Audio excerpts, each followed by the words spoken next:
और भी ये मज़े के करेंगे ना, समोसे पकोड़े भी भूल जाएंगे। ये इसका साउंड आप चेक करें।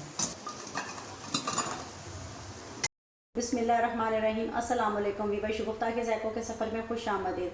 आज मैं फिर हाजिर हुई हूँ एक नई और बहुत ही मज़ेदार क्रंची सी रेसिपी के साथ, बहुत ही मज़े के स्नैक्स के साथ। जब आपका दिल चाहे पकोड़े या समोसे खाने को, इस मज़ेदार रेसिपी को बनाकर घर पर तैयार करें मिनटों में। तो वीडियो को आखिर तक ज़रूर देखिएगा ताकि आप मुझसे भी ज़्यादा अच्छी बनाकर घर पर रेसिपी बनाकर तैयार कर सकें। वीडियो को लाइक और शेयर करें, चैनल पर न्यू है तो सब्सक्राइब कर लें। चलते हैं बहुत ही मज़ेदार स्नैक्स बनाने की तरफ। बिस्मिल्लाहिर्रहमानिर्रहीम। मज़ेदार स्नैक्स बनाने के लिए यहाँ मैंने सबसे पहले 1.5 कप मैदा लिया है, इसको हमने छान लिया है। और अब इसमें डालेंगे टेस्ट के हिसाब से थोड़ा सा नमक, हाफ़ टी स्पून के करीब, वो इसमें शामिल करेंगे। और यहाँ तकरीबन 2 चुटकी के करीब मैंने अजवाइन ली है, इसको हाथ पे थोड़ा सा ना ऐसे मसल कर फिर डालेंगे ताकि इसकी जो खुशबू है वो फ्रेश हो जाए। इसकी जगह आप ज़ीरा भी डाल सकते हैं। और अब मैं यहाँ डालूँगी 3 खाने वाले चम्मच ऑयल या घी, आप कुछ भी डाल सकते हैं। और इसको डालने के बाद अच्छे से हम इसको मिक्स करेंगे। अच्छे से मिक्स करने के बाद इस तरीके से आपने मुट्ठी बनाकर ये चेक करना है, ये देखें। अब इसमें हम थोड़ा थोड़ा पानी डालेंगे और सख्त सी इसकी डो गूंद कर तैयार कर लेंगे। ये देखें, पानी डालकर सख्त सी हमने इसकी डो तैयार कर ली। अब इसको 10 मिनट के लिए रेस्ट पे रखेंगे। उतनी देर तक हम अपनी स्टफिंग तैयार करते हैं। बिस्मिल्लाहिर्रहमानिर्रहीम। यहाँ कढ़ाई मैंने रख ली है, तकरीबन 2 टेबल स्पून मैंने इसमें ऑयल डाला है। आप इसमें घी भी डाल सकते हैं। और यहाँ थोड़ा सा लहसुन है, तकरीबन 1 जीवा के करीब, वो मैं इसमें डालूँगी। डाल लिया। लहसुन को ना बहुत ज़्यादा पकाना नहीं है, सिर्फ हल्का सा ना इसको 2-4 सेकंड के लिए इसको बस पकाएंगे ऐसे ही। और अब मैं इसमें ये डालूँगी मसाले। मसालों में मैंने यहाँ ली है हाफ़ टी स्पून लिया ज़ीरा, पिसी हुई लाल मिर्च, 2 चुटकी हल्दी, काली मिर्च 2 चुटकी, दड़ा मिर्च हाफ़ टी स्पून और चाट मसाला। अच्छा, नमक मिर्च जो है ना अपने टेस्ट के हिसाब से आप लेने हैं, बस इतना सा ही लहसुन को हमने पकाना था। अब मैं ये सारे मसाले इसमें डाल दूँगी और सिर्फ 1 मिनट के लिए इसको मैं पकाऊंगी। जलाना नहीं है हमने इसको, वरना कड़वाहट इसमें आ जाएगी। और यहाँ मेरे पास एक बड़ा आलू है, वो मैंने पहले से ही बॉयल करके उसको जो है ना चॉप कर लिया था, मैश कर लिया था, वो मैं इसमें शामिल करूँगी और इसको अच्छे से मिक्स करूँगी।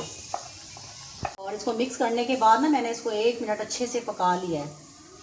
अब मैं इसको उतार लूँगी, ठंडा कर लूँगी। मज़ेदार सी हमारी जो है ना ये स्टफिंग तैयार हो गई है। चूल्हा बंद कर देंगे। और यहाँ मैंने एक बर्तन में इसको निकाल लिया है, मैं इसको थोड़ा ठंडा कर लूँ फिर मैं आपको दिखाती हूँ। इतनी देर तक हमारी जो है स्टफिंग ठंडी होती है, उतनी देर तक हम इसको बेल लेते हैं। मैं इसका यहाँ ना एक ही पेड़ा लूँगी, आप चाहें तो इसके 2 भी ले लें, हाफ हाफ करके। इसकी मैं एक पतली सी जो है ना रोटी बेल लूँगी चौरस। इस तरीके से इसको मैदा लगाएंगे। बिस्मिल्लाहिर्रहमानिर्रहीम। हाथ के साथ थोड़ा सा इसको सेट कर लूँ मैं। रोटी जो है ना मैंने चौरस बेल ली है। अब मैं इसके ऊपर लगाऊंगी ये पिज़्ज़ा सॉस। अगर आपके पास पिज़्ज़ा सॉस नहीं है तो आप इमली की चटनी भी लगा सकते हैं, जो भी आपको फ्लेवर मतलब पसंद हो चटनियों में आप वही लगा सकते हैं। इसको मैं सारे में लगा लूँ फिर मैं आपको दिखाती हूँ। और ये देखें, इस तरीके से सारे में मैंने पिज़्ज़ा सॉस लगा दी है। और इस जो हमने हिस्से को छोड़ा है ना, तकरीबन है ये आधा 1 इंच का, इसके ऊपर हम यहाँ पानी लगाएंगे। ठीक है, पहले मैं इसके ऊपर स्टफिंग लगा लूँ, वो मैं आपको दिखाती हूँ। इस तरीके से मैं सारे में इसको ये स्टफिंग लगाऊंगी, अच्छे से हाथ के साथ दबा दबा कर। इस तरीके से सारे में स्टफिंग लगाकर मैंने बेलन के साथ इसको ना पतला पतला सारे में बिछा दिया। अब इसको हम करेंगे फोल्ड। हाथ से जो हमने जहाँ स्टफिंग नहीं लगाई है ना, जो जगह छोड़ी है, उधर हल्का सा बस पानी लगा लेंगे, ज़्यादा नहीं, जैसे हम समोसों पे लगाते हैं ना। इसको आपने ज़रूर एक बार ट्राई करना है, बहुत मज़े के ये स्नैक्स बनकर तैयार होते हैं। ये देखिए, इस तरीके से पानी लगा लिया और इस तरीके से थोड़ा थोड़ा इसको गुलाई में ना बिल्कुल टाइट और खींच कर हमने ना इसको इस तरीके से फोल्ड करना है सारे को। ये देखिए, इस तरीके से ना सारा हमने इसको फोल्ड कर देना है। जिधर से ये पानी लगा हुआ है उधर से ये बंद हो जाएगा खुद ही। ठीक है, और इस तरीके से हमने जो है ना इसको, ठीक है।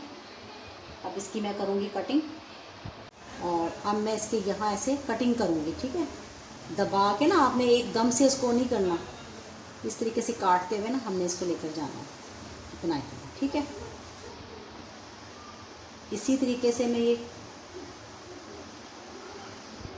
और ये देखें इसकी लेयर आप चेक करें माशाल्लाह। और जब ये फ्राई होंगे ना ये और भी ये मज़े के और क्रिस्पी बनकर ये तैयार होंगे। इसी तरीके से मैं सारी कटिंग कर लूँ फिर मैं आपको दिखाती हूँ। माशाल्लाह इस तरीके से ये सारे मैंने बना लिए हैं और देखें ये कितने ज़्यादा बने हैं।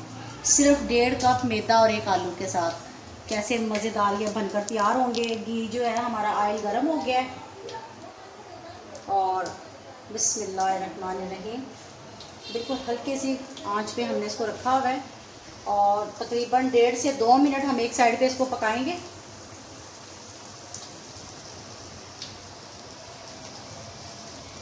हो गए हैं, हमने इसमें डाल दिया। आपने ना इसको हिलाना नहीं है बार बार, ये खुद से ऊपर आएंगे ना, फिर आपने इसकी साइड चेंज करनी है। अब मैं इसकी साइड चेंज करूँगी। ये देखें जी माशाल्लाह मज़ेदार स्नैक्स हमारे बनकर कैसे तैयार हुए हैं। इसको आप जब बनाएंगे ना समोसे पकोड़े भी भूल जाएंगे।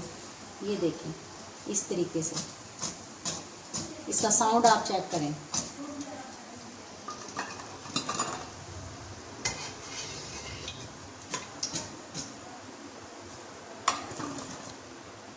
बना लो फिर मैं आपको दिखाती हूँ। देखें जी माशाल्लाह अल्हम्दुलिल्लाह हमारे सारे बनकर जो है ना स्नैक्स तैयार हो गए हैं। और ये देखें मज़ेदार जो है ना हमारे स्नैक्स बनकर तैयार हो गए हैं। उम्मीद है ये रेसिपी आपको बहुत ज़्यादा पसंद आई होगी।